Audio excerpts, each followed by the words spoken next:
Happy হোলিটা বলা উচিত, কিন্তু একদিকে তো দিওয়ালি চলছে। অল রাইট গাইস, কিন্তু কিছুই অল রাইট নেই। যেখানে সেখানে বোম পড়ে যাচ্ছে, দেখছেন তো কি অবস্থা হয়েছে। হ্যাঁ, তো যাই হোক, যদি আপনি দুবাইয়ে যাচ্ছেন আপনার টিকিটটা ক্যান্সেল করতে হবে, সেটা তো আপনি জেনে গেছেন।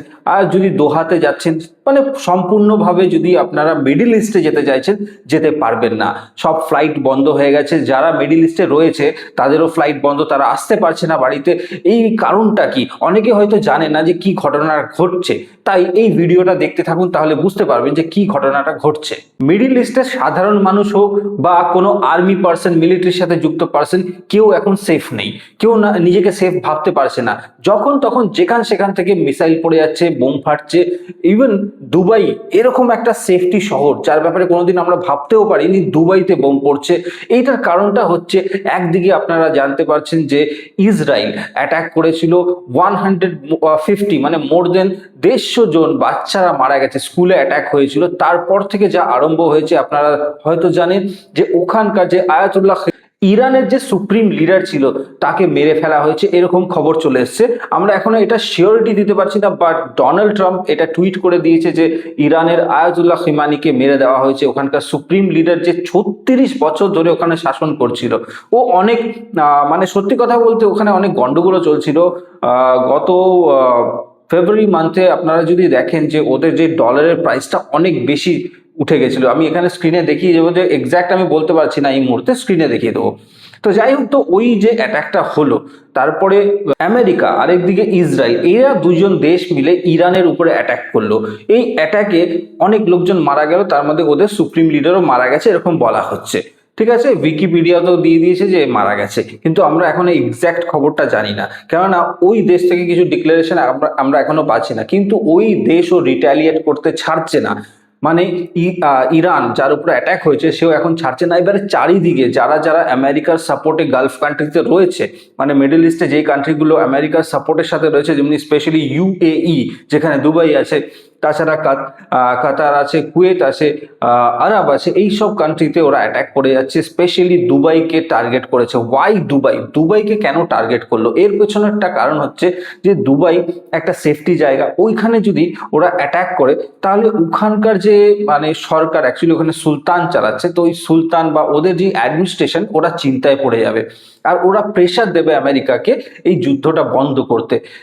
আপাতত বড় বড় যারা রয়েছে, মানে রাজনীতিবিদ, তারা এই কথাটাই বলছে যে আমেরিকাকে ভয় দেখানোর জন্য দুবাইয়ে অ্যাটাক করা হচ্ছে।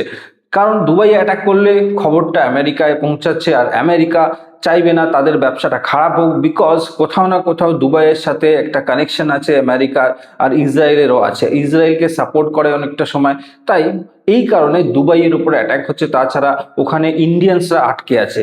এখন আমাদের দেশের যারা ফরেন মিনিস্ট্রিতে রয়েছে, তাদের উচিত যে ওখানে যেই করে হোক আমাদের যেই ভারতীয়রা রয়েছে তাদেরকে ইন্ডিয়াতে নিয়ে আসুক সেফলি, এইটাই আমি চাইছি। ইরানের যে সুপ্রিম লিডার ছিল সে তো মারা গেল, বাট এখনো ওরা পাওয়ারফুল কেন?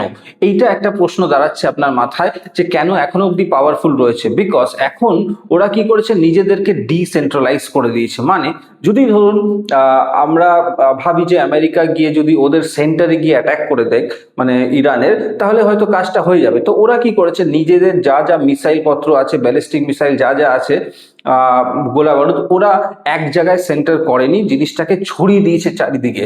দেশটা অনেকটাই বড়, সাইজটা দেখতে পারবেন ম্যাপে, অনেকটাই বড় দেশ। তো এক একটা ভাগে ওরা নিজেদের যেই মানে যেটাকে বলা হয় আর্টিলারি, ওই আর্টিলারি সিস্টেমটাকে পুরো ছড়িয়ে দিয়েছে। এবারে কোনো একটা জায়গায় যে অ্যাটাক করে ওটাকে ফিনিশ করবে সেটা পারছে না, চারিদিকে ছড়িয়ে রেখেছে। তাই এটা ডিসেন্ট্রালাইজ করেছে। এটাতে কি হবে, এটাতে এই যুদ্ধটা অনেকটা লম্বা টেনে যাবে। আর যখন যুদ্ধটা লম্বা টানবে, তখন রাজনৈতিক দিক দিয়ে চাপে পড়ে যাবে ডোনাল্ড ট্রাম্প, আমেরিকার রাষ্ট্রপতি। আর অন্যদিকে যে ইসরায়েলের যে মিনিস্ট্রি চালাচ্ছে, ওরাও সমস্যায় পড়ে যাবে যখন এত লম্বা যুদ্ধ টানবে। বিকজ এখন শোনা যাচ্ছে যে আমেরিকারও আপাতত এখন অব্দি, আমি যখন ভিডিও রেকর্ড করছি, 3 জন আর্মি লোক মারা গেছে, মানে ওদের ক্যাজুয়ালিটি ধরা পড়েছে, 3 জন মারা গেছে, মানে আমেরিকান 3 জন। তাহলে এখানে ওদেরও তো লস হচ্ছে, মানছি এরা বেশি মারছে, কিন্তু জিনিসটা তো ঠিক হচ্ছে না, 3 জন মরাও তো কম নয়। এবারে ইসরায়েলের যারা রয়েছে তাদেরও কিছু ক্যাজুয়ালিটি হতে পারে এরপরে।